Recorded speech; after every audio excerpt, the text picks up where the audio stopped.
Welcome to this week's edition of Dugout Dish Podcast. I'm Andy Kirikides, joined by my co-host Keith Glasser. How we doing? Great. How are you? We got a couple guests tonight. We got a frequent joiner of the podcast, Mr. Jonathan Grasset, and we're also joined by the pitching coach and recruiting coordinator from Holy Cross, Sam Tinkham. Sam, thanks for joining us, man. No problem. Anytime. Excited to be here. Fired up to have you on. Before we get into the question portion of the pod, take a couple minutes and let the listeners know kind of how you got to where you are. Yeah, so I grew up in Newington, Connecticut, which is right outside of Hartford. I was getting recruited by a bunch of academic schools coming out of high school, a bunch of D3s. Ended up going to school at Grinnell College, which is a private school, Division III school in Iowa. Played there for 4 years, had a pretty good career, enjoyed my time. And then as soon as I graduated, I started coaching there. So I coached there for a year. And then after that year, I went to VCU, where initially I was just going to go to grad school and get my master's in master's of education and sport leadership. And I was just gonna kind of tag along and do whatever on the baseball staff there. And Coach Stifler ended up calling me in the middle of the summer and saying that they had a guy leave. And, he's made some calls about me and basically said if I wanted to be the director of baseball ops while I was in grad school there. And so I got that opportunity and learned a lot about how to run a program from like the inside out, handling the day-to-day stuff, mostly, working with travel itineraries and scheduling and ordering meals and community service and dealing with different campus partners, which was extremely valuable to learn how to do all that stuff because I'd never really seen or been a part of that. So I spent a year there. And then after that, I got the opportunity to go work as an assistant coach at Wofford College, Division I school in South Carolina. And so I was at Wofford for 2.5 years. I worked I was like the assistant pitching coach, and I coached first base there as well, and did a lot of different things with their base running system.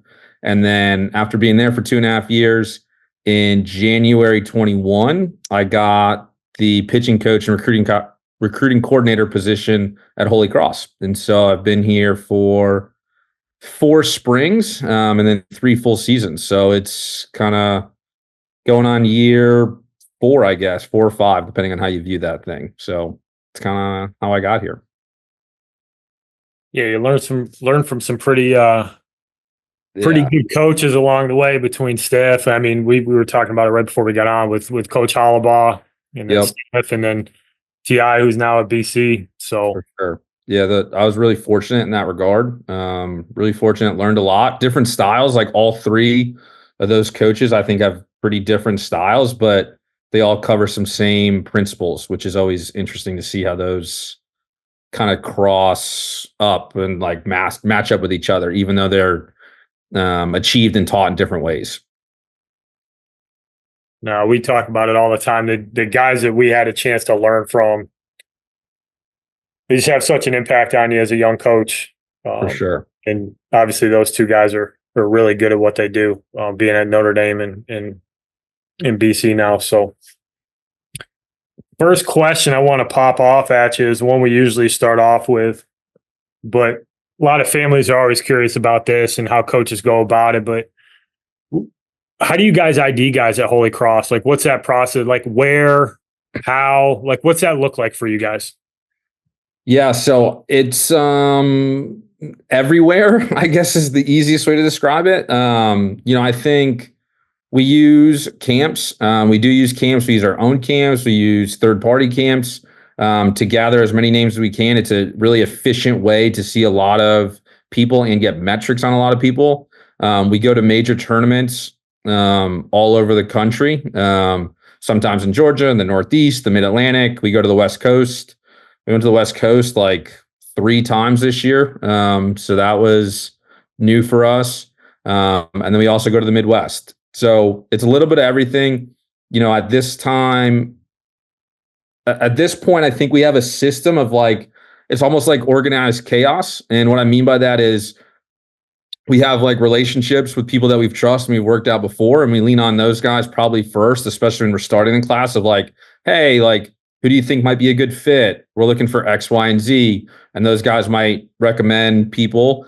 And then, we go to certain teams that we've had luck with in the past, or certain demographic regions we've had luck with in the past. And maybe even certain high schools. Like high schools, we have really good relationships with high schools in New England. And then we actually have some really good relationships with high schools in California right now too. So we lean on those. And then after that, it's kind of just like doing a lot of homework on social media, doing a lot of homework on Perfect Game, PBR, emails, trying to find an advantage anywhere we can. People talk about, I think at times of like, yeah, like how do you like finish the deal? Like, how do you like get to the commitment process with certain guys when they're in? And the way I describe it is the easiest recruiting battle to win is the one where no one else is recruiting the guy that you want. And so like, if we can find guys that maybe are overlooked for a certain reason that we really like, that's kind of where I feel like we've really found good players in the past is, by getting guys that kind of fell through the cracks or, got on them early, got them in the high school season before they hit the road, those types of things. So the long answer is, any different way that we can possibly see talent, we usually try to exploit that and take advantage of it. But there's no like set way that we see players or get an ID players that might be potential fits.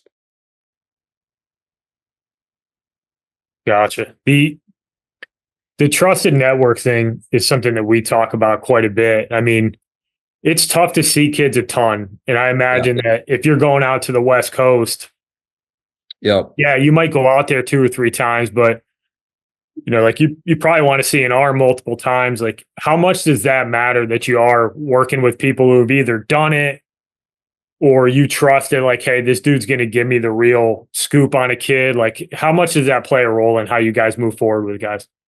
A lot, when it's, I'd be lying if I said here, yeah, we only are able to like recruit and commit and offer guys that we have relationships with and they know. Like, we have taken chances on guys where we don't know anyone of that network, or they don't like the player doesn't have anyone in their network that knows us. But I would say more times than not, usually the ID, like either from IDing somebody or continuing that conversation or cross-checking numbers or what we saw with our own eyes in a limited experience. If we can find another resource in our network to help, kind of just get a different reference point, it's huge for us because like you said, sometimes it's really hard to see, that pitcher only throw one time and maybe he only throws 2 innings. And it's like, whoa, like those were an amazing 2 innings, but are those the best 2 innings he's ever thrown in his life? Or on the opposite side of those, the worst 2 innings he's ever thrown in his life? So yeah, like leaning on the network is huge. I think finding people that you can trust and finding people that the guys that stick out for us are the ones that are willing to tell us bad news and give us bad news, because now we can trust them, because not everything is always good news. And not every player eval can be positive, especially when, you're trying to make a decision between multiple players. Well, I think that's huge too. Like when you have, and we all dealt with this, and the 3 of us who are no longer coaching, were coaching, but how many times you have conversations with coaches at the high school level or whatever, and like it's the best player they've ever had. And like, you're recruiting a kid 2 or 3 years later and it's like best kid I ever had. It's like, well, like they can't all be the best player you've ever had. Like there's, and it's not to necessarily say that it's like, it might raise some red flags in your mind, but at the same time, like to your point, it is nice to have those relationships with people that are like, okay, listen, like this is the truth. Like he's not the best player I ever had, but listen, he's good. Like he's a Division I guy who I think is going to walk in and, he's going to have to compete for time and develop his freshman year. But like you're looking at a dude who can play in the middle of the field his sophomore year on. And, exactly right. Versus the conversation where it's like, this kid's a Division I shortstop. But then, you have to develop that relationship with those coaches that are like, what have you seen what a Division I shortstop looks like. And have you, like, you know what I mean? Because, like, yes, for all of us who have done this, like, yeah, it's not, for us, we can sit there and eval pretty quickly and be like, yeah, no, that kid moves pretty well. Like, this is, and you can start to figure that stuff out. And I think sometimes, like, when when you kind of create it in a vacuum with from where you're from, I'm not saying, I'm just speaking in generalities here. Yep. You're going to have some people who have never necessarily seen a whole hell of a lot of college baseball players. And like you had, like, you working through that to kind of see what their eval looks like, and creating that trust is huge. Because when you do have people like that you can lean on, it does make your job as a college baseball coach and recruiting and being able to evaluate and build a roster a hell of a lot easier when you have people that you trust that know what the hell they're talking about, and being like, all right, man, like, this is what he says. Hey, he's never lied to us once. Like, this is, we should, because to your point, like you might see the worst 2 innings of that kid's life. Correct. And, we talk about it all the time. Like, and we all know this, like, you can pull things out of really bad outings. Like, all right, like, yeah, it was bad, but like, he didn't quit. His body language was still good. Like, he competed his ass off. He just didn't have it that day, and like, okay, like, you walk away from it being like, yeah, and then they're like, listen, that was literally the worst 2 innings that he'd ever thrown. And you feel better about it. But like, they can't talk you out of like the bad body language and he quit and he wasn't competing and he was a bad teammate and, yelling at the umpire. No doubt, man. You're absolutely right. Absolutely right. Absolutely right. We talked about a kid a while back, and I never told you this. I told Jonathan and Keith this, but after we had that conversation, I was like super fired up at the way that conversation went between the two of us, because at least for me, it seemed like you go in with looking for good things, not trying to find reasons to not like a kid.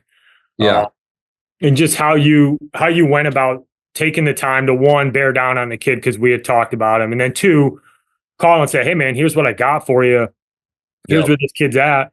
But when you go watch a kid throw, what are some of the things that you're really keying in on to like make you feel good about a kid? And they can be both physical or non-physical traits, but like, what are some of the things that kind of fire you up when you go watch a kid throw? So that was a good conversation that we had. That was a good conversation. I'll start with the physical thing. So I think it's a sliding scale. Some coaches have, they like pitchers who are shaped a certain way, meaning they're big, they're tall, they have broad shoulders, XYZ. I definitely can get behind that. I also think some of our best pitchers are guys that are short and guys that are too skinny and guys that are a little bit awkward, because I think it helps plays into their stuff. So I'm not necessarily looking at, like, I am looking at their body type, but it's not a negative thing. I'm more looking at how players move.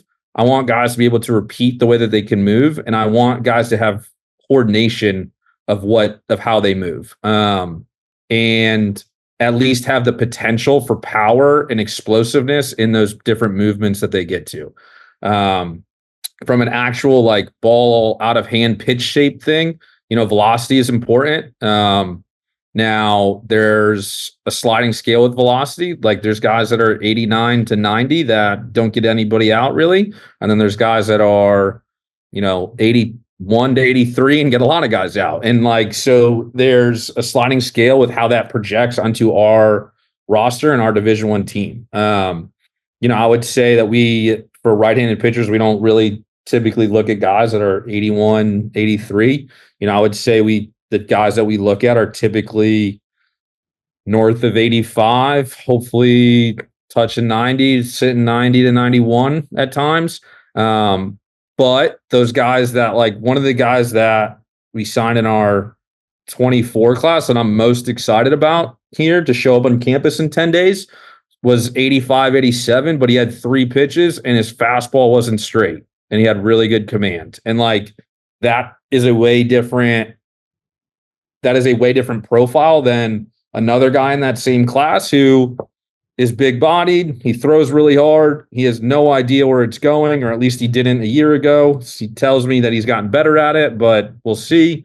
And, I think there's going to be a little bit more of a learning and development curve there, but they both can be really good. They're just at different stages. In terms of what gets me real, and that's like just watching him pitch and watching tools. But the thing that gets me really fired up is when players do things that make me feel really confident in trusting them in the season's biggest moments. And so the question that I always ask is, would we be willing to lose with this kid on the mound? And it's not win with that kid on the mound. It's lose, because if we're willing to lose with that kid on the mound, then we have no regrets. Like, we have no regrets about how he's trained. We have no regrets with his teammates having complete and total trust in him competing, like him giving it his all, being in this best possible mindset he can to get those championship outs or take us to extras. And I have seen plenty of times where some guys show really good stuff. They throw the ball really hard. They have a really good breaking ball. They strike some guys out, but something just doesn't seem right where the name of the game, like, we don't always focus on it in the recruiting process, but like, the name of the game is preventing runs as a pitcher.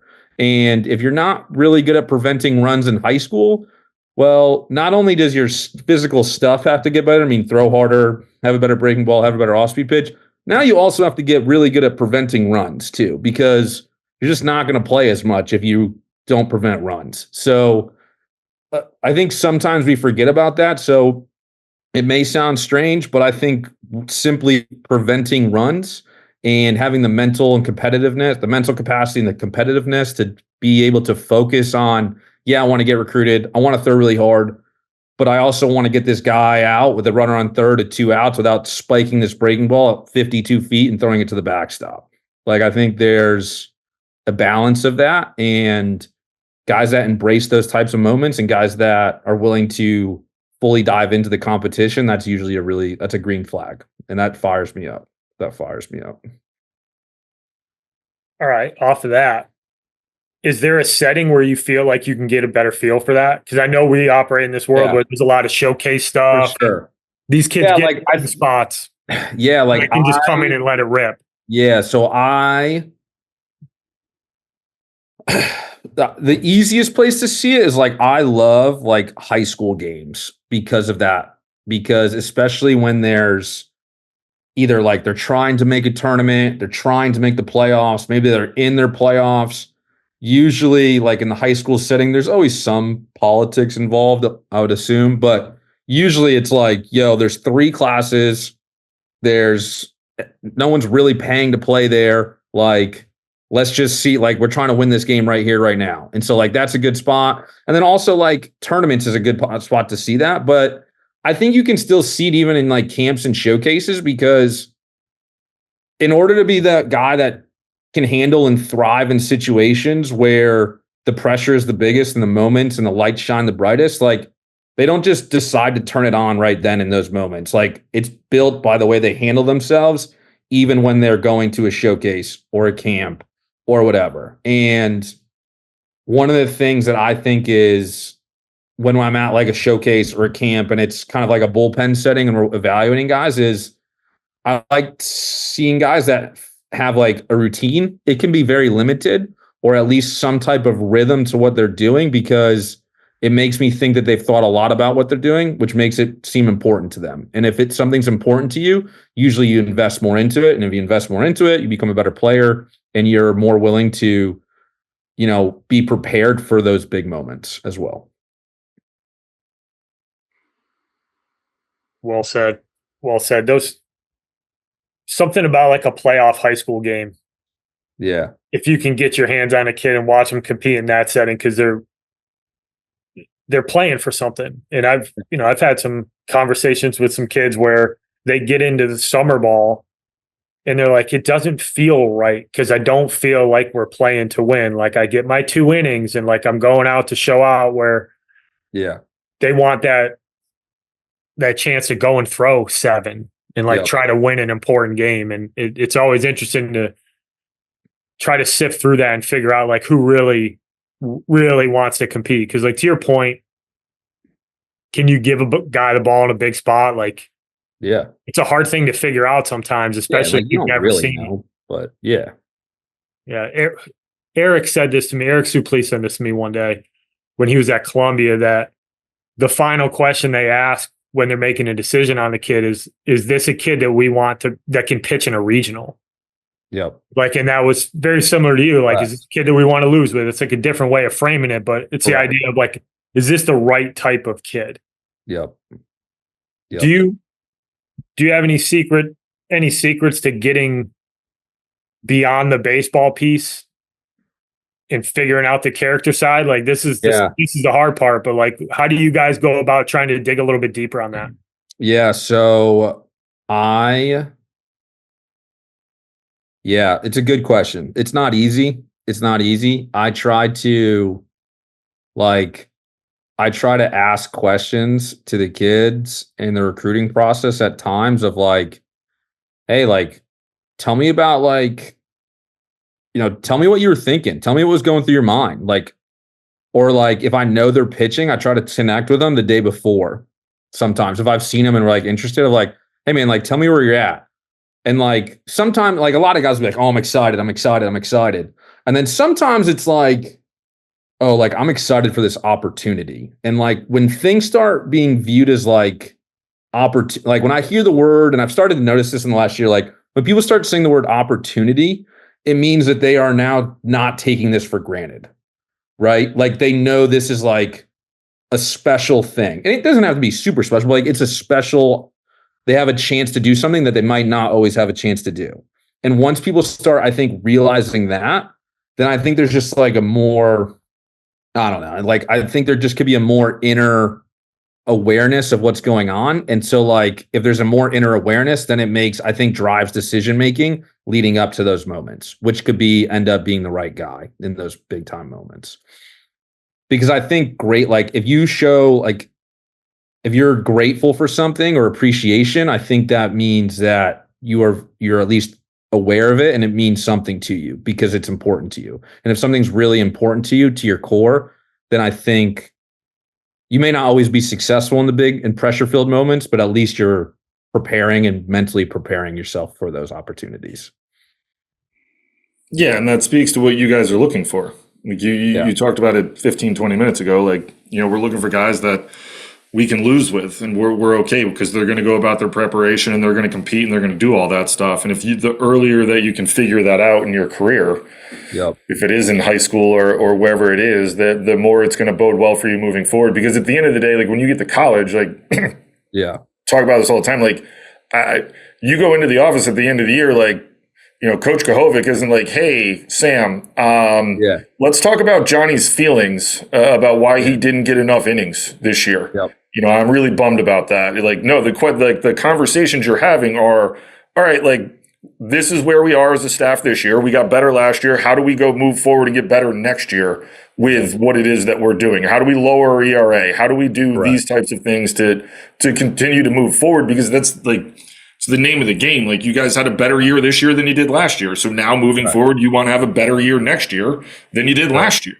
And, and that all starts with guys that want to compete, that can go about their preparation and actually care about what it is that, like, not only winning, but also competing and being the best that they can possibly be as a player. And I think that, like, those types of things that you are talking about are super important for kids to hear and understand, that, like, that shows through in the recruiting process way more than, you going out and just shoving for 5 or 6 innings and punching out 10 guys and, whatever, because it like the preparation and the professionalism that you can show at an earlier age are going to show out when you get to college. And, that's where you start all of a sudden being able to be coachable and start earning a little bit more time with those opportunities, because you view it in college as like, all right, I got an opportunity. If I go out and shove, I'm going to get the ball more. Like, we all know it. Like, this was the same conversation we'd have with kids all the time. Like, man, like, you're going to get an opportunity, but if I got to come out and get the ball after 7 hitters and you got 1 out, like, chances of you throwing again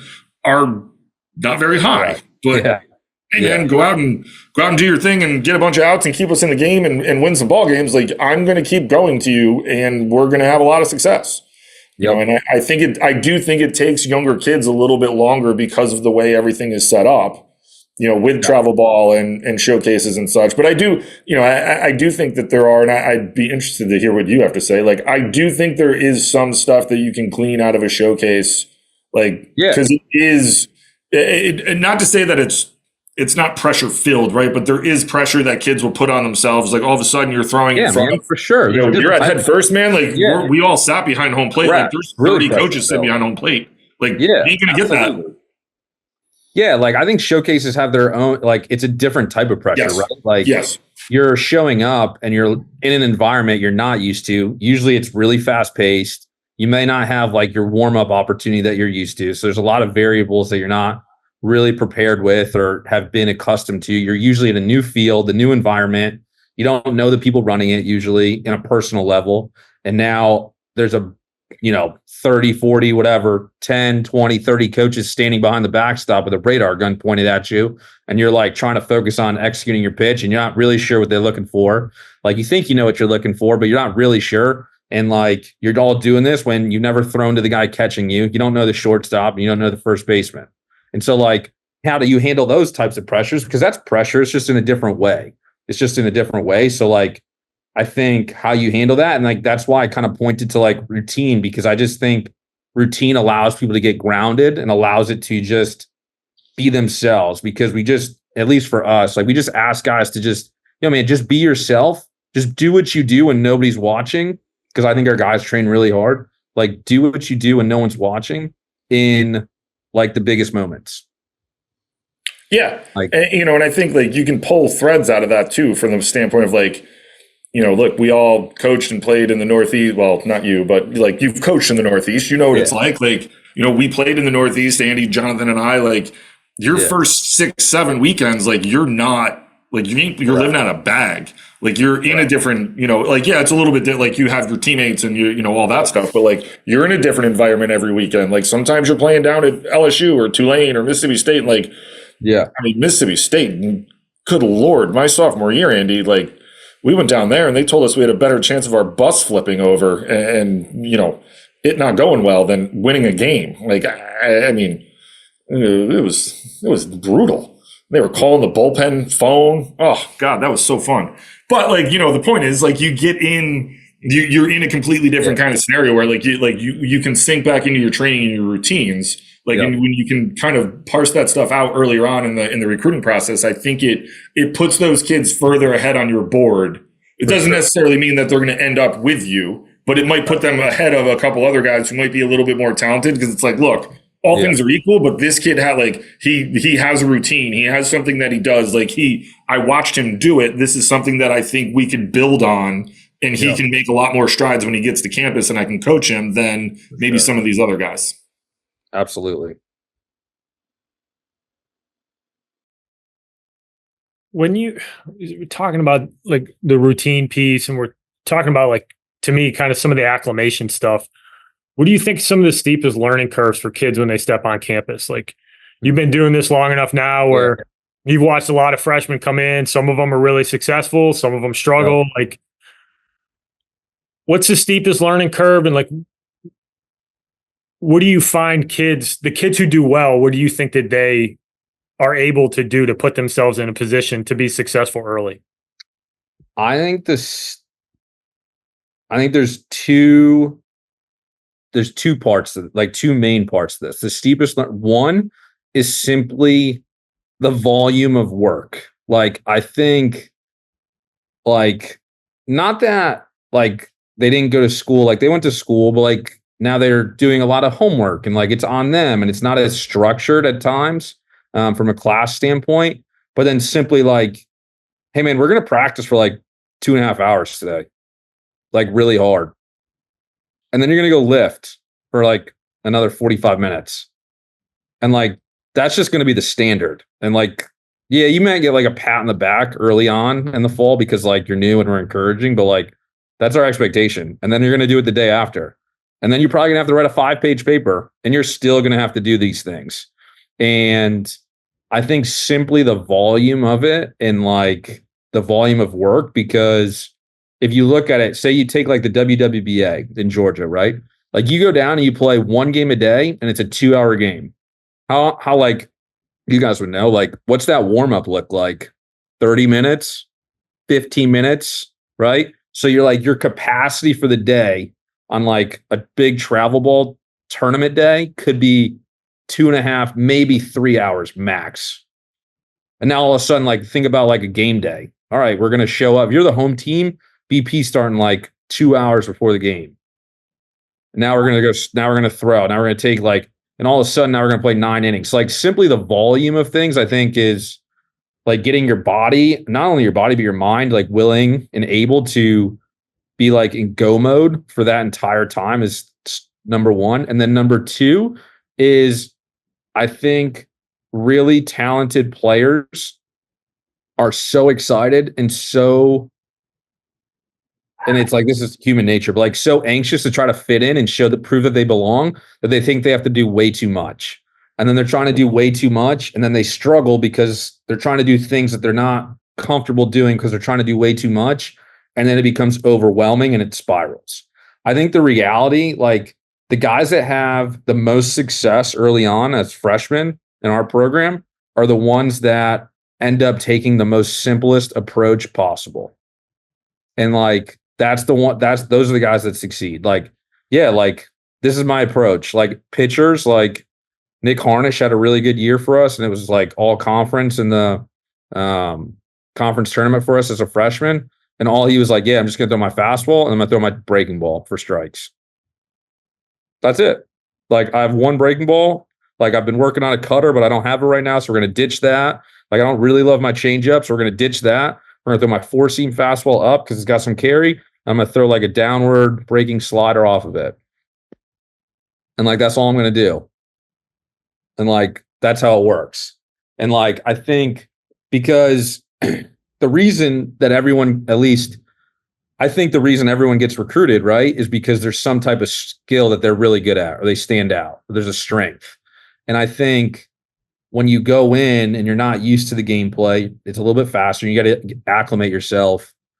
Really, like you just need to lean on your strengths. And that's what I tell our guys. Like, and the guys that kind of can trust that, it's because that's a big leap. Like we have some pitchers that I'm like, yo, just try to throw the ball down the middle with 2 pitches. Like, we're going to work on the other stuff. We want to get better with it. But like, yo, man, you have a low, like you have a tool, like you have 2 tools. You have like a fastball that nobody hits because it's got some deception or run or ride or whatever. So it's hard to rest. Like just throw it down the middle. And then like, we're going to play with your breaking ball or change up off of that. And like, we're going to sequence it so it plays together. And they're like, that's it? That's all you want me to do? I'm like, yeah, for now. Like, obviously I want you to build on it, but like for now in this role, like I want you to do those things.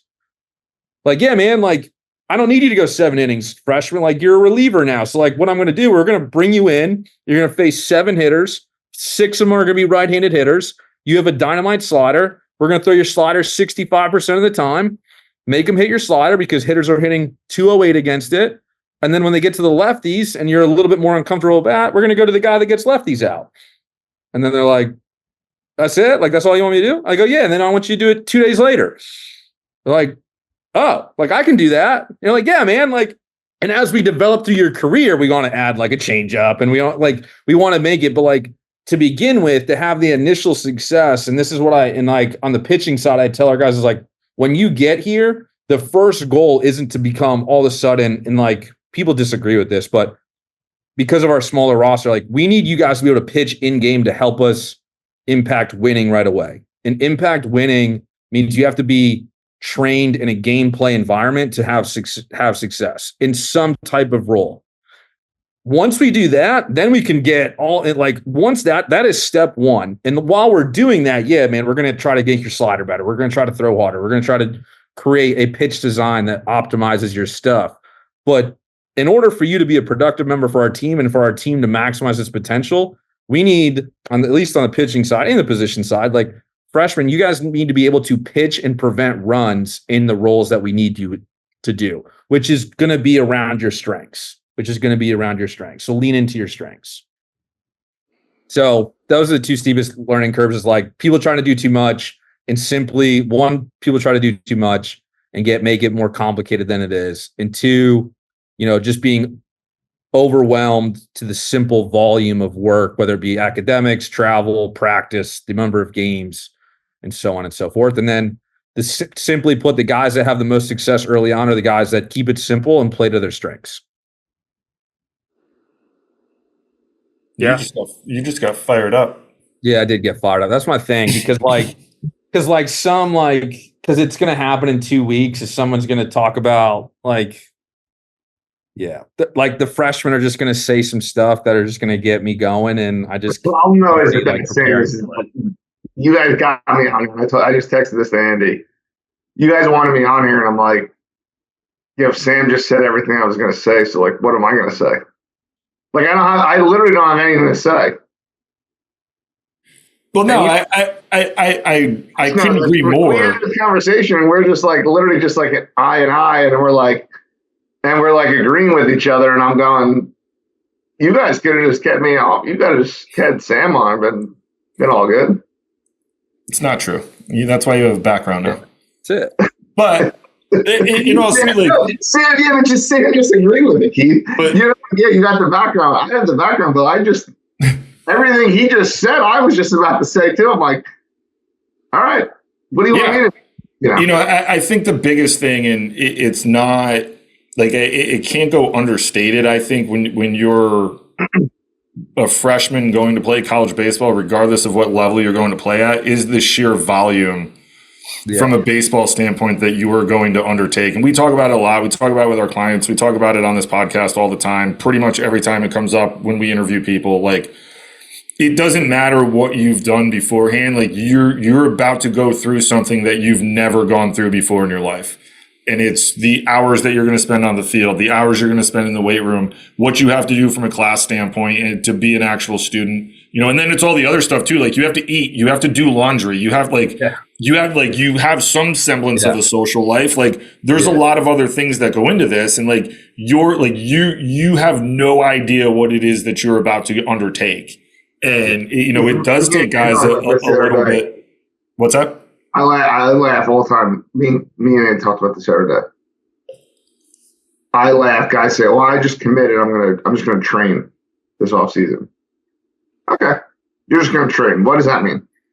Well, in college, you're gonna train 5 days a week and practice after training, and you're gonna play 3 to 4 inter squads a week. And well, that was the other thing. I was going to be you're going to practice for 2.5 hours, but in the fall, you're going to hit that Saturday, Sunday, and bro, you're on the field for 5, 6, 7 hours. Yeah, we're inter squatting on Saturday. We have 18 innings we got to get through, and we might roll innings, we might not roll innings, and we're not starting in 1-1 counts. We're starting 0-0, and we're letting it rip, and we're going to see how it shakes out. You have no idea what it is that you're about to go through. And I think Sam, I've said this before, at the end of the year, I was coaching, I would always ask our freshmen, hey, what was the biggest adjustment you felt that you had to make? And 95% of them were just the sheer amount of time that we spent on the baseball field or doing game days. We're playing double headers. We start at 1, we're hitting at 11. So you're on the field probably around 10, 15-ish. You're stretching. Then we're going to throw. Then we're going to take BP. And then we're going to sit for 40 minutes. And then while they take BP. And then we're going to take IO. And then we're going to go play a 9 and then a 7. You're on the field at 10. You're not getting off the field till 6. And then, by the way, we're going to turn it over and do it again tomorrow. And, just that cadence and being able to handle it from not only a physical standpoint, but from a mental standpoint, while also being, because, let's face it, we have to worry that our kids are actually getting good grades in class. Because there is something called eligibility. You have to make sure that your kids are getting good grades so that they can continue to play and compete and help you. So there's a lot that goes into it. And I think that that's something that I love the fact that you got fired up about it, because I do think it's something that it gets lost in the conversation of the recruiting, because you're everyone's on their best behavior. You're trying to get a kid to really commit to your school, and they want to be really good, but they don't know And then like you flip that switch because it's going to happen. Like there's going to be people like freshmen are going to say stupid stuff like they always do. And it's going to like someone's going to get jumped. Don't take it personal. But like it's just like, hey man, this is what this is. Like this isn't abnormal. This goes on literally everywhere else in the country in programs that actually, you know, try to develop and win and compete. Like we're going to be on the field a lot, man. Like you're going to be in the weight room. Like there's a lot that you have to do in order to make sure that you're going to be able to play a lot. And it's not necessarily always going to be tied to your straight up skill. It's going to be tied to other things that the intangibles it is that you're going to need that you try to parse out in the recruiting process. Yep. Absolutely. Well said. Well said. This is what fired me up about what you said, because I think that this gets lost a lot with high school kids specifically. But you hammered home a point that I think is so paramount for people to hear. You don't need to be able to do 6 different things to be successful. And we've all had the conversation with kids where, well, I throw a 4-seam and I throw a 2-seam and then I throw a sinker and I've got a slider and I've got a curveball and then I throw a changeup. And the fact of the matter is, one, most kids don't have 3 pitches. Most of them have 2. Yep. The reality is most of the kids really only have 1.5. But getting to your strengths and get really, really good at 2 things, and then you can get to the 3rd thing. And I think sometimes, especially young pitchers, with all the technology that we have and the people that they have access to, which can help with development, this is not a knock on those guys. But the reality is when you get to college, we don't have time for you to throw the pitch that you have been working on until it's a usable pitch. But if you've got a couple things at play, let's use those to our advantage and let's get really good at those, because that's, to your point, like that's how you carve out a role. And that's the first step if you're a freshman. It's not be a weekend starter. It's can I develop enough trust with this coaching staff that they're going to that they're actually going to want to give me the ball. And then everything after that you earn. Correct. You know, all right, well, you're going to be a middle relief dude who's going to face right-handed hitters. Well, all right, be really good at that first. And then we can get you to, all right, well, you've got some stuff that plays at the back end.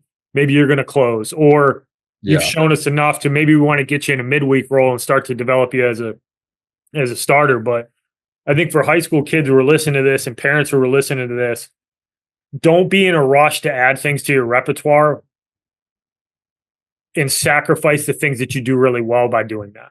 Correct. I think it has to be systematic. Like, I think it has to be systematic. And like, sometimes it can come across like, oh, like they're old school. Like they don't know, like we need 4 pitches, like the perfect pitch design. It's like, yeah, man, don't get me wrong. Like if you have 4 pitches, like Garrett Cole, like, yeah, dude, like I'm all in. Like, let's have 6 pitches. Like, that's not what I'm saying. Like, I'm saying, instead of being like, yo, today we're going to work on a slider and tomorrow we're going to work on throwing a curveball with, you know, a different shape, like a different pitch design to max, like we can do all those things, but we have to have a system. I think development happens best and most efficiently when it's systematic. And so, you know, those are conversations that happen when they get to campus of like, hey man, here's our system at what are your goals for the year? I want to try to help you get to those goals. All right, here's what I think we need to do. Here are the checkpoints along that road of how we get to that and figuring out what that development plan looks like. Because there is a lot of space for that. There's a lot of space for the pitch design and throwing harder, but there's also, we need to, again, like no one's asking in the playoffs, no one's asking in the conference tournament how hard someone's throwing. They're asking if they can, you know, they're asking if they can prevent runs. If a dude can really, really, really spin it, the Crusaders are interested. Oh yeah, baby. if you can really spin it and you can spin it for a strike, stop worrying about anything else. Just worry about spinning that thing, right? Yeah, throw enough fastballs to get off the spin. Thanks. Yeah. Just because I knew where I was going with that question. So, and Andy did too, obviously, as he got excited about it. Slider City, baby! Like it's such an advantage. Like throw it for a strike. Hello, if you can, then you can pitch for it. and we'll worry about the velocity and everything else later, right? Pretty much. I mean, like, yeah, like we want to do both, but yeah, like, but like that's why you see, like, I mean, go turn on any MLB team and look at the lockdown relievers. They're not throwing straight fastballs. They're coming in and throwing like wipeout breaking balls because like those things are so hard to hit. But that's a different discussion. Well, but in today's game, I think it's really easy to train hitters to be able to handle velocity. I think it's easier now than it's ever been with the technology that we have. Well, because they see it every day. Pitching machines, like, yeah, nobody's really scared of 92, 93 anymore. Like a average college hitter isn't really that scared if he knows 92's coming. But if you got in the back of your mind, this dude can throw a breaking ball for a strike and he's willing to throw it in any count, it just changes the equation. Like you go from addition of subtraction to calculus. And now you're matching enough velocity to where you have to get started. yep, And if you start, you got no shot at the slider. Like it makes it so much more difficult. And it's the same thing with a really good changeup. Like that good secondary pitch that you can throw with confidence. yep, It's such a game changer, especially with, and you guys know more about this than I do, but having talked to pitching dudes that are a lot smarter than me, fastballs to different quadrants, they're different pitches. correct. And it's something that 10 years ago our eyes used to tell us. They're like, oh man, when he throws that down in the zone, like it's really heavy, but when he throws it at the top, like it seems like it's got life. Well, it's like, oh, well, it's sinking and now it's carrying. Like we have terminology for it, but to your point, like a fastball can be multiple pitches. And then the other side of it is how do you use it effectively?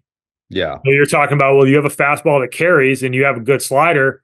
Like we're going to use those two to work off of each other and match the shapes and speeds and be able to be effective. And you can still use that in the game and then work on the other stuff as you go. And then eventually you start to use that in the game. And for sure, before you know it, you've got another pitch that makes it really difficult. That's how it happens, right? Like all of a sudden you look up and you're like, oh, that guy has 3 pitches all of a sudden. And you're like, oh, like he's got a full repertoire. Like he throws, 3 pitches and he throws them all at any point, and like his splits are even right and left. Like that's a complete pitcher. Like, and now you're starting. Yeah. We could talk about this for hours. I've become a little bit of a pitching nerd because it wasn't my space as a coach. Yeah. So I'm trying to talk to as many dudes about it as possible because it's just fascinating what the technology allows guys to do. And like make really good decisions on how guys are being deployed.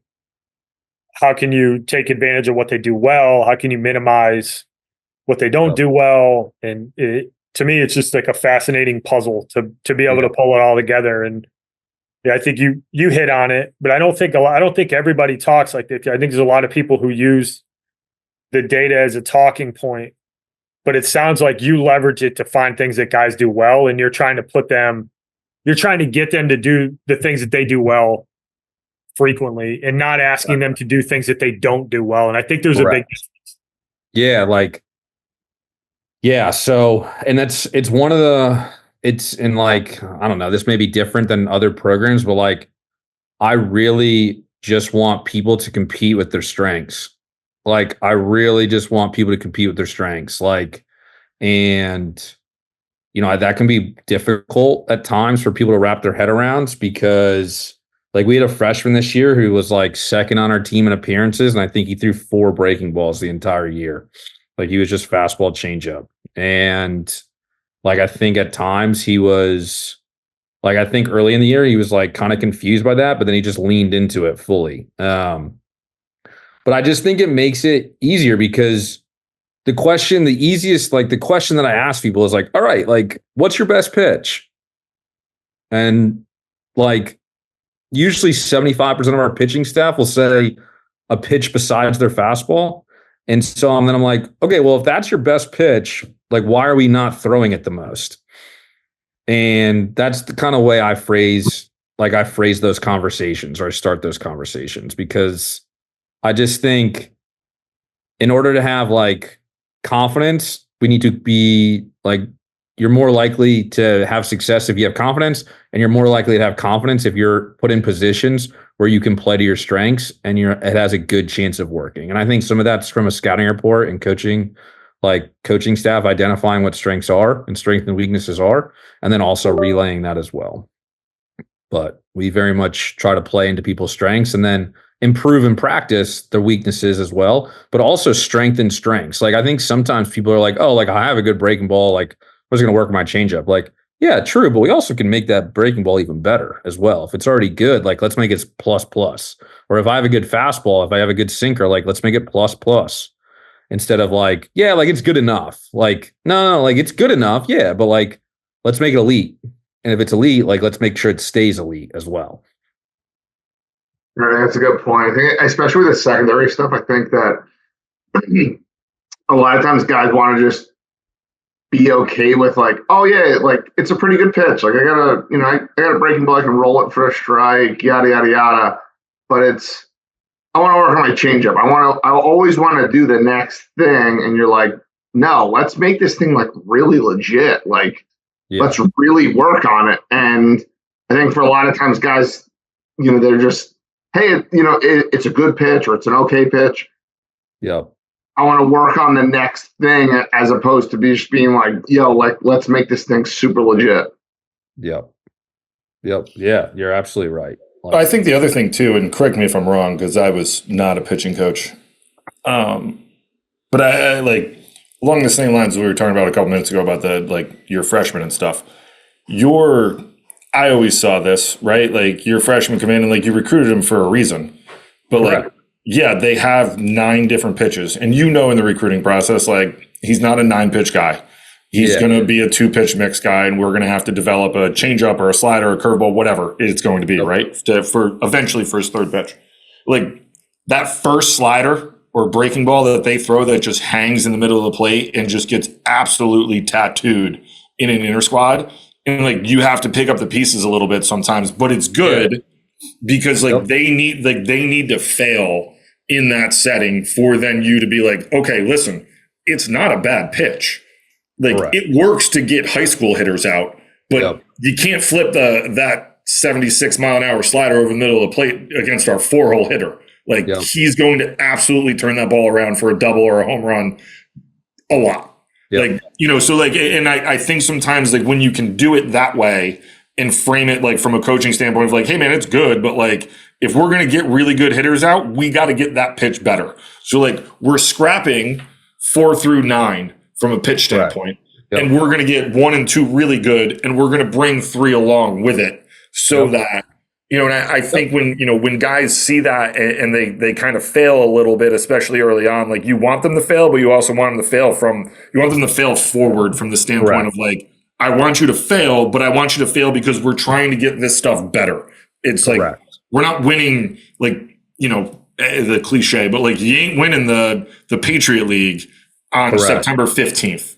Like, you know what I mean? Like it's a very long marathon that you're embarking upon. Like it doesn't really matter what's going on September 15th as long as we're continuing to get better at these things. And I think that that's something that younger kids really struggle with when they get to college sometimes, and from a hitting standpoint too, right? Like they haven't seen 22-year-old guys who have been pitching on the weekends at the Division I level ever, and all of a sudden these guys are 92 to 94 bearing balls in on their hands and then throwing snapdragon sliders away. And it's like, what the hell did I like? You might have seen one dude like now all of a sudden, like you just had 5 straight at bats on a Saturday against the weekend guys. And you're just like, yo, my head's spinning. Like, I don't know what the hell I'm doing.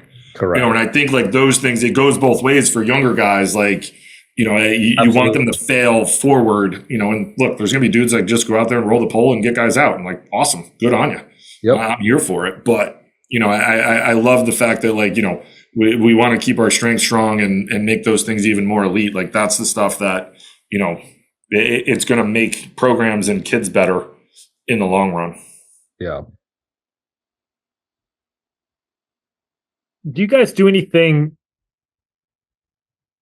I mean, I shouldn't say unique because I know everybody kind of tries to do some different stuff. It's like, do you guys try to create competition in bullpens? Like, do you do anything that you think elevates kind of that environment? I know different guys had different thoughts on how they do that. And like, if you don't want to spill the beans, like, don't worry about it. But like, is there anything that you guys try to do from a competitive standpoint? Because I know it can get monotonous with like, you have your catch play and then you do your flat ground or whatever, different guys do. Is do you try to inject competitiveness into those non-game situations to try to amp it up a little bit?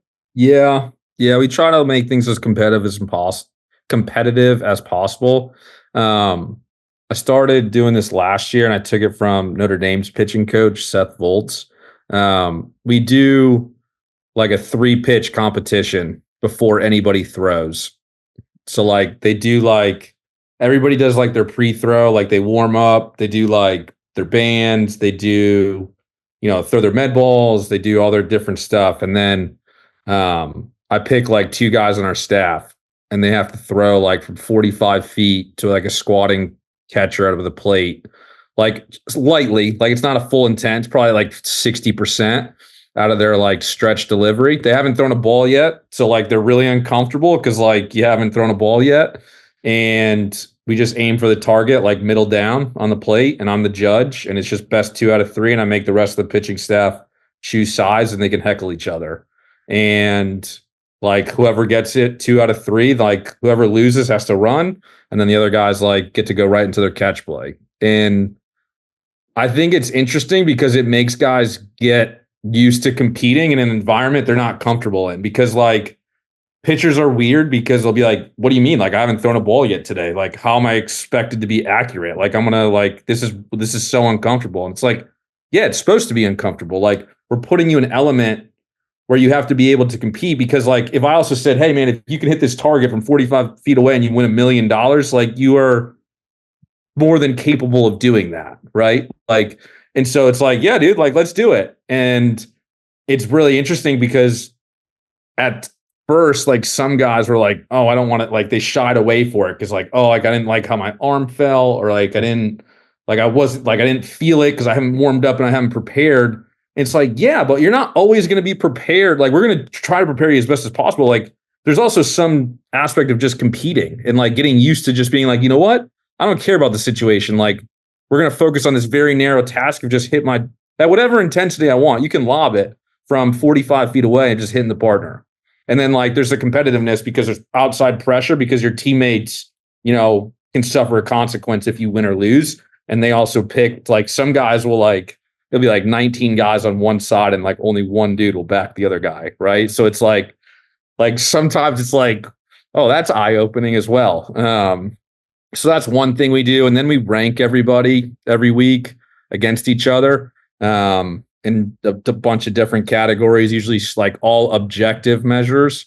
So like strike percentage, 2-strike percentage, 3-pitch WAR, which is just simply the first 2 out of 3 pitches for strikes. And then we weight it by like your fastball, changeup, and breaking ball percentages. And then we do it by like strikeout percentage and slugging percentage against. And so we kind of accumulate those rankings. And every time you face hitters, where it'd be in an inter squad, live hitters, or a game, we compile those and see how you do. And then we keep a running tally throughout the year. And the guys that pitch a lot usually are at the top of those rankings, and the guys that don't are at the bottom. So it's the easiest way to like get innings is just be higher on the rankings. So like it's pretty self-explanatory in that regard. Oh, that's great. I mean, it's funny, like if you do things that are valued well, if you do it frequently, it's funny how that often ends up being the game results type stuff. We used to do that at William and Mary with the hitters. And Case used to do stuff with the pitchers. I just don't remember it as well, but like every single practice was a competition.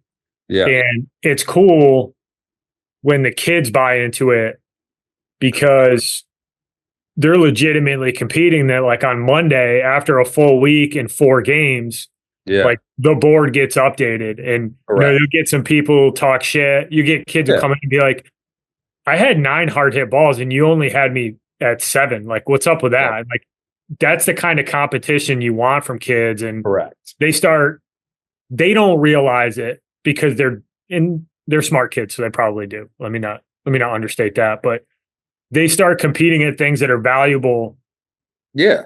and it translates, like Correct. worrying about the things that really matter versus the outcome, but like worry about the process that gets you to the outcome. And I know like, process is obviously a big part of it and it can get cliche sometimes, but I think little stuff like that is just, and it breaks up the monotony of it too. Yep. For sure. Especially like when you're dealing with the fall and you're dealing with the preseason, like just breaking up the monotony of like, and we used to post stuff when I was at Brown too on Mondays, like, and you're like, dudes, you're like, yo, whoa, wait, hold on 1 second. You're like, yeah, it's all good. This is the numbers. This is what was told to us by the objective numbers that we have. Like, this is what we're going with. Well, I have a question on that. And then you're like, all right, well, yeah, you're guy 14 or guy 15. Like, okay, well, then you need to work to be guy 1 or guy 2 who are all our best guys, and I think that's I think it's a really good, it's a good point. And, like you guys are doing is it's just like, just put it up, post it. Here's the objective numbers. And there's so much subjective part of it, but there's also a lot of objective things that you can just post. Yep. And a lot of the objective numbers are kind of what we're told is, we don't know what we're talking about, but being posted up there. Yeah, man. It gives the kids a reference point too. I think that's the other big point is like, it kind of gives them an idea of like, oh, like at times in the fall, it'll hit them in the face. But then like, once we understand, like, no, dude, like this isn't to like this isn't put anybody down. Like, this is just simply like a little bit of a competition. It's a little bit of like, and it's also a good, like, oh, like a reference point of like, oh, like I thought I was doing good, but I'm actually probably below average on our team right now at this. Like, and now it's a choice. Like, now what do I do? Like, how do I take it? Do I internalize it and like seek to get better at it? Do I fight it and like make excuses and like that stuff doesn't matter? Like, it just how the reactions to those numbers and sometimes those, because it's not the end all be all, right? It's not the end all be all, but it's a really good, in a large sample size, it's a really good indicator of future success. And it drives home the things that you value. Correct. Right. Because those, I'm sure that you guys didn't correct just throw those numbers up. Like that's, you're thoughtfully putting like, here are the things that we're working at because these are the things that we value as a pitching staff. Yep. These are the things that, if done well, result in success. And success means wins. Because to your point, like fundamentally baseball, everybody loves home runs and doubles, but like at the end of the day, it's a run prevention sport. Yep. Teams who can pitch and play defense like that travels. Yep. And you always got a chance if you can do that. And it was the same idea that we did on the offensive side of William and Mary, is that we put an emphasis on the things that we valued and that the data told us mattered. Yeah. Yep. When you've got 10 years of data to look at and you can see these are the things, if we do these 4 or 5 things really well, we win a lot of games. Well, all right, well, how do we put an emphasis on it? Correct. One way is like freaking track it and make these kids realize that like the reason that so-and-so is hitting in the 3-hole is because he hits more balls hard than anybody else. Exactly right. He swings at the most fastball strikes. He strikes out the least, like whatever it is, it all kind of comes out in the wash. Yeah. It's wild because like now we carry less pitchers than anybody else in the country, except maybe Ivy League schools. But like we haven't had like any playing time. Like I think it really helps on like playing time conversations too, because there's just clarity there. Like there's just clarity, which I think helps. No, 100%. You said 2 words that I love, and I'd love to get your thoughts on it, but catch play. Like, how important is that to you guys? Yeah, like and it sounds cliche, but like super important because that's your reps. Like, especially as a pitcher, like those are your reps. Like, yeah, like nobody's getting PFPs are extremely important, and I will freak out when we do them poorly in practice. But like nobody's getting recruited because they're good at PFPs. You know what I mean? And so like like just be good. Like you're there to throw. So like, and you can only throw a limited amount, which is why pitching's so interesting to me, because like you can't just throw endless amount of throws because you get sore and then your arm hurts, then you get hurt, but you only have a finite amount of throws. Like make them count, and have a plan.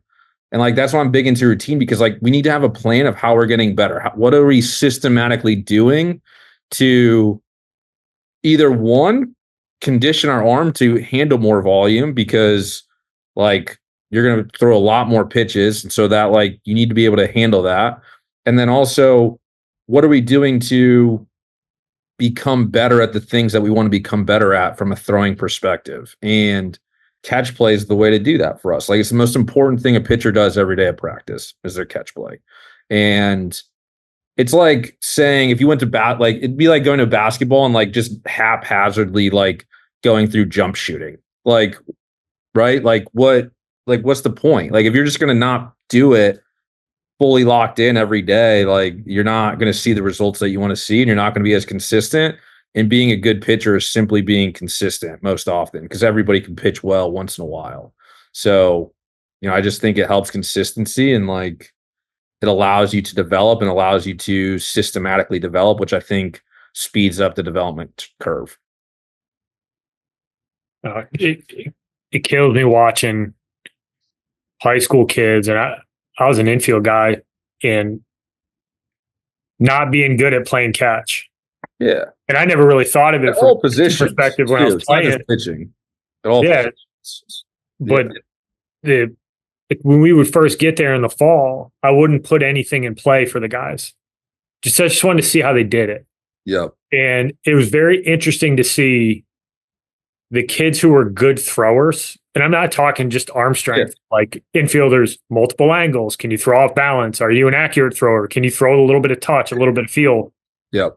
Those kids all had routines when they got to college. Like Yep. It wasn't, let me just get loose and then I'm going to go throw. And for a pitcher, I just have to imagine that that's just a kid who just really takes his catch play serious. Like that has to translate in the long run. And yeah, I think so. It's just better reps, right? And like if you get 10 extra reps, good reps a week for 4 years, like you're talking about 60 over the course of a week. Like that's 60 better reps over the course of a week for 4 years. Like that's going to add up into the hundreds. You're going to be in a really good spot. All right, let me hit you with the closer here real quick. Okay. If you were going to give some advice to players and parents, going through this process, what would that be? Ask the questions that you want answers to. Like, because I think, and I have a sign on like my desk is like, and it says clear is kind, unclear is unkind. And I think like just being clear with and asking people like, hey, whether it be when you're talking to a school, hey, do you think I'm a fit? Like if you want to ask, you can ask that question, which is a good question. You should ask that question, but just understand the response. And like sometimes no is a good thing. Sometimes no is a really good thing. And like I got told no a bunch when I was coming out of high school. And like, it was awesome because I ended up in a place that I did great and had a great time. And so I think ask the questions that like you want to know the answers to. Ask the blunt questions that may feel uncomfortable at times. And then also make sure you understand like where you're, or at least try, and it's hard because this is a really different, but try to think about what makes you like, if you're a person, if you're a kid, like think about what truly makes you happy. Like what settings and environments do you find happiness in? And put a real emphasis on finding schools that will allow you to hopefully find that same happiness in their setting and whatever that may be. It could be a rural school. It could be in a super urban place, small campus, big campus, hard academically, not so challenging academically, different types of majors, coaches, the vibe that the coaches give, because like coaches can really impact your experience, both positively and negatively. and figure out a place that comprehensively is a really good fit so that you don't have to do this process over in a year or two. Because I would argue once you are on campus, the brand name no longer really matters on your day-to-day life. And so if you took away the brand names, figure out the setting that you like, from even like do people live on campus? Do they live off campus? Is there a mix? Is it a commuter school? Like, figure out those types of things. Figure out settings where you think you're really happy. And you might not know, right? Like, you might not know, and you might not really know yet. But I think those are the questions that you need to ask, and then ask the questions that you want to know answers to, but understand that I think clear is kind and unclear is unkind as well. I'm stealing that. I like that a lot. Yeah. Like, hard in the moment, but like, Yeah. it's better to be like, yeah, like, those are not fun conversations. Like, you know, telling guys like, yeah, like, this just isn't going to be a fit this year. Like, on our end, that's not fun. But also, like, and I was telling this, I was at an event on Sunday, and I was talking to another coach, and one of the guys that we were recruiting committed to their school last fall. And I walked over, and we're like friends, and I was telling him, like, man, I love that player, even though he went to you guys, because we were scheduled to do a visit on a Sunday in the fall during the Giants game. And like, I was super cool, like, doing the visit because he was a top target. But he called me on Friday. He was like, Coach, I'm going to commit to this other school, and I just don't think I don't think it's worth it to do the visit. And I was so fired up because, like, if it's not going to work, like, now we don't have to waste our time to do a visit, and I get to watch the Giants. So, like, I get told no all the time, like, all the time as a college coach. So, like, in reverse, if like I'm pursuing and you're trying to tell schools no, like, the schools aren't going to take it personally. And if they do, like, that's on them. But, you know, clear is kind in both ways, both in terms of rejecting people and also being rejected at times too. Yeah, but the only problem with that is that Heath will agree with this. Watching Giants. How bad was the game that you had to watch? It was terrible. It was horrible. It was horrible. It was heartbreaking. You might as well have been walking around campus. Saying that I'm going to watch the Jets game. It's a waste of time. Like, we're good. Like, it's all good, baby. That's it. Poor Keith. I mean, this guy is raising his son to be a Giants fan. I'm like, dude, you're doing him a disservice. I only have daughters, and I honestly think that God only gave me daughters because they didn't want me to raise them Jets fans. Valid point. Probably some truth in that. Oh, that's I love the Jets. I mean, you guys know this. All three of you guys know this. Like, home playoff game this year, like, I'll be there. I'll buy a new shirt before the game at some point, like on that day. Yeah. But, I mean, I'm not being a good father by doing that. It's totally irrational. I was trying to buy some Giant stuff a couple of weeks ago, and Jonathan's like, "Don't do it. It's just, you're gonna get mad at yourself for wasting the money." I bought this sick shirt. You should see this shirt. This shirt is legit, old school '90s, like what we grew up with the Jets. Yeah. Or on Monday Night Football last year. Terrible idea. So what happened? Light that. Yeah, I bought a sick short sleeve Giants hoodie last year. I wore it for like 2 weeks, and then the season was over. I was like, all right, well, on to next year. Burning in your backyard, like. Yeah.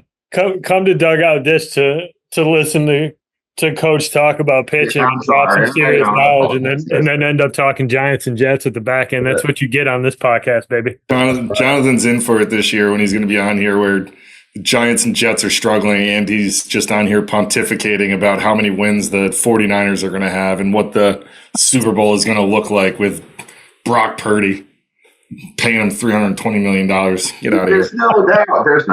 I tell us all the time. I'm not even excited. Like, what's there to be excited about? Rodgers to fucking blow his ACL out? I apologize for the language. There's nothing to be excited about. It's it. We're good. Yeah, what are you going to do? But I will say this. I'm so excited.